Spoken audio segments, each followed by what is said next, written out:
बोलो जयकारा बोल मेरे श्री गुरु महाराज की जय। सौभाग्यशाली गुरुओं को सत्पुरुषों का यह सहज में ही स्वभाव है कि वे परोपकार के लिए ही प्रकट होते हैं। वे समान भाव से ही सबकी भलाई करते हैं। सूर्य अपनी रोशनी हर घर हर स्थान पर फैलता है और चंद्रमा शीतलता प्रदान करता है। दोनों का अपने समय पर उदय होने से सारे संसार में प्रकाश फैल जाता है। सूर्य के उदय होने से कमल पुष्प खिल उठता है। चंद्रमा की शीतलता से कुमुदनी खिल उठती है। सूर्य और चंद्रमा से रोशनी मांगने की जरूरत नहीं पड़ती और न ही उनसे यह कहा जाता है कि अपनी किरणें इस भूमि पर फेंको, शीतलता प्रदान करो, अपितु वे स्वयं यह सब कुछ करते हैं। चातक मेघों से बरसने के लिए याचना करे या न करे, मेघ अपने उदार स्वभाव से जल बरसाता है। इससे चाहे कोई प्यास बुझाए, खेती करे अथवा अन्य किसी उपयोग में पिलाए, यह सब की अपनी इच्छा पर निर्भर है। इसी प्रकार ही संत महापुरुष भी सहज स्वभाव से ही परोपकार करते हैं। उन्हें पथ पर चलते हुए अपने पर आने वाले कष्टों की चिंता नहीं होती। वे अनवरत लगातार परिश्रम से जन जन तक दिव्य ज्योति को फैलाने का भरसक प्रयत्न करते हैं।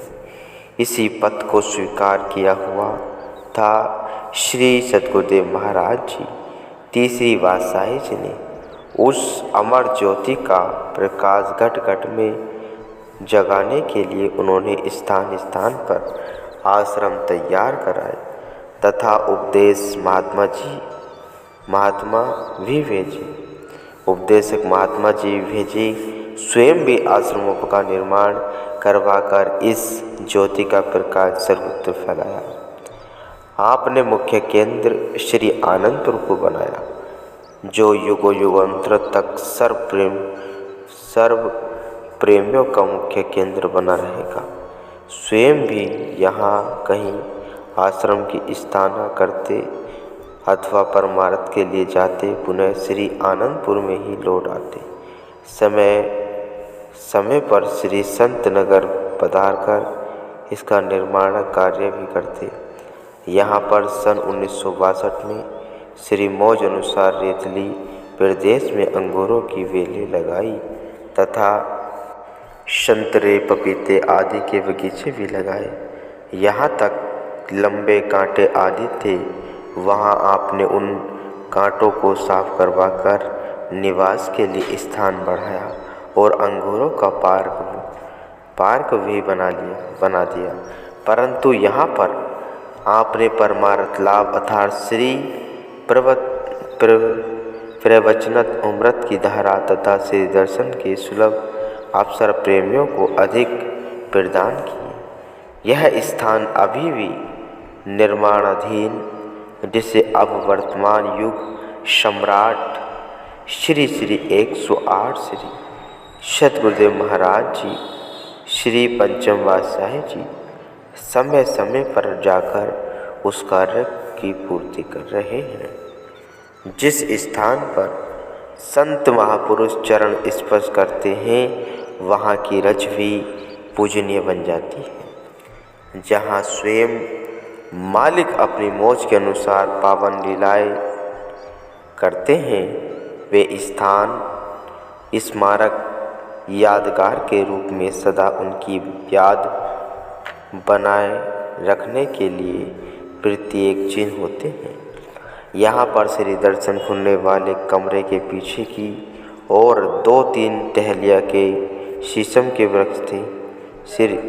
श्री सद्गुरुदेव महाराज जी, श्री तीसरी बादशाही जी कई बार श्री मुख से फरमाते थे कि जिसका संपर्क जिस रूप में है, सबका सद्गुरु से नाता जन्म जन्मों से चला आता है। हम सबको पहचानते हैं परंतु हमें कोई नहीं पहचान सकता। इस प्रकार इन दोनों 2-3 टहली वृक्षों में से एक टहली वृक्ष के नीचे शाम समय जाप करवाते तथा दोपहर समय श्री दर्शन का सौभाग्य देकर वह अनुपम लीलाएं कर दिलों को वरवश खींचते थे। शुभ अवसर मिल जाता और आप सेवा में होने वाले शारीरिक थकावट को अपनी अनुपम लीला दिखाकर दूर कर देते। इस प्रकार सन 1940 से 1963 तक आप श्री सद्गुरुदेव महाराज जी, श्री तीसरी पातशाही जी समय समय पर श्री संत नगर में कृपा करते रहे तथा इस टहली के नीचे अनेकों बार श्री मुख से प्रवचन फरमाए, जिनमें से केवल 2-3 सत्संग उपदेश ही यहाँ पर दिए जा रहे हैं।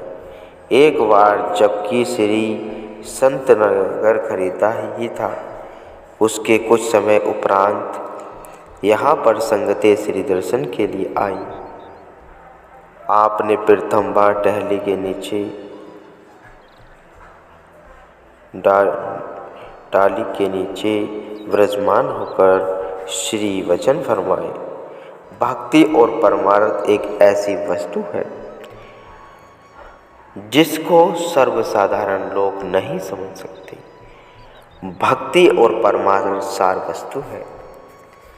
इस सार वस्तु की परख बहुत कम मनुष्य को है।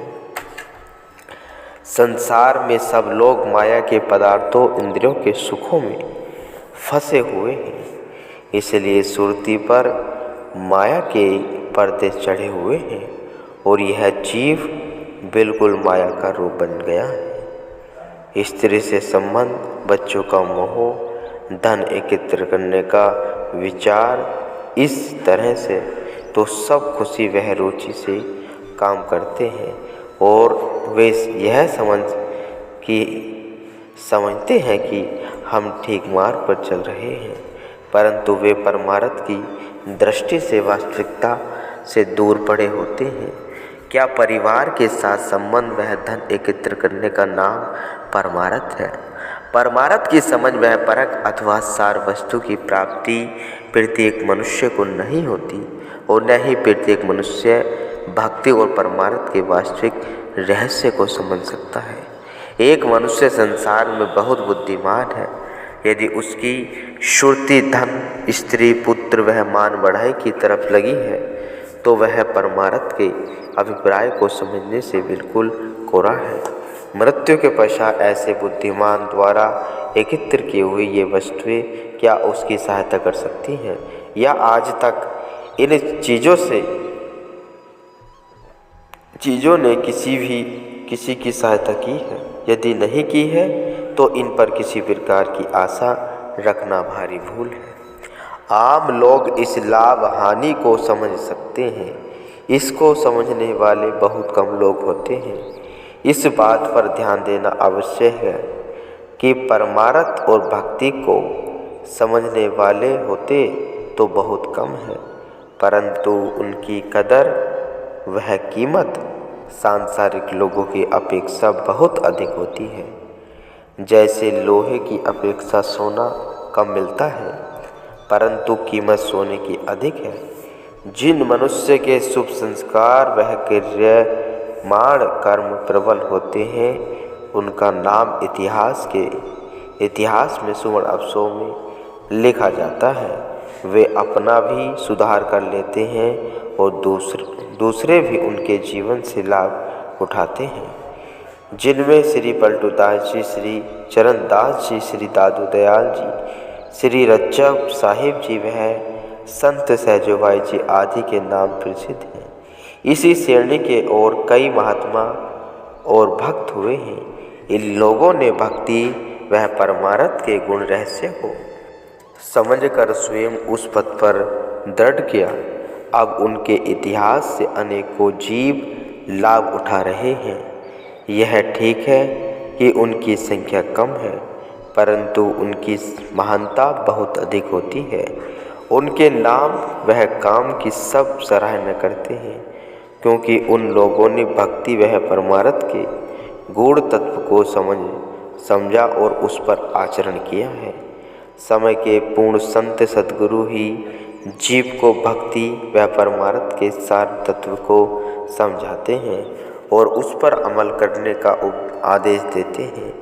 गुरुमुख पुरुष ही भक्ति के गुण ज्ञान को समझते हैं और उस पर अमल करते हुए अपने मनुष्य जन्म को सफल बनाते हैं। जिनको ऐसा सुवर्ण अवसर मिल जाए वे भाग्यशाली हैं। इस मार्ग पर चलते समय माया वह मन से जबरदस्त सामना करना पड़ता है। काम, क्रोध, मोह, लोभ, अहंकार आदि भी मन के साथी हैं। ये जीव को अपनी तरफ खींचते हैं। माया भी जीव को अपनी झिलमिल रूप में फांसती है, परंतु गुरुमुख पुरुष माया के धोखे में नहीं आते। गुरुमुखों का कर्तव्य यही है कि अपने श्री गुरु महाराज जी के दिए हुए नाम का सिमरन करना चाहिए और इस नाम के जप करने से तुम्हारा लोक परलोक दोनों संवर जाते हैं। गुरुमुखों।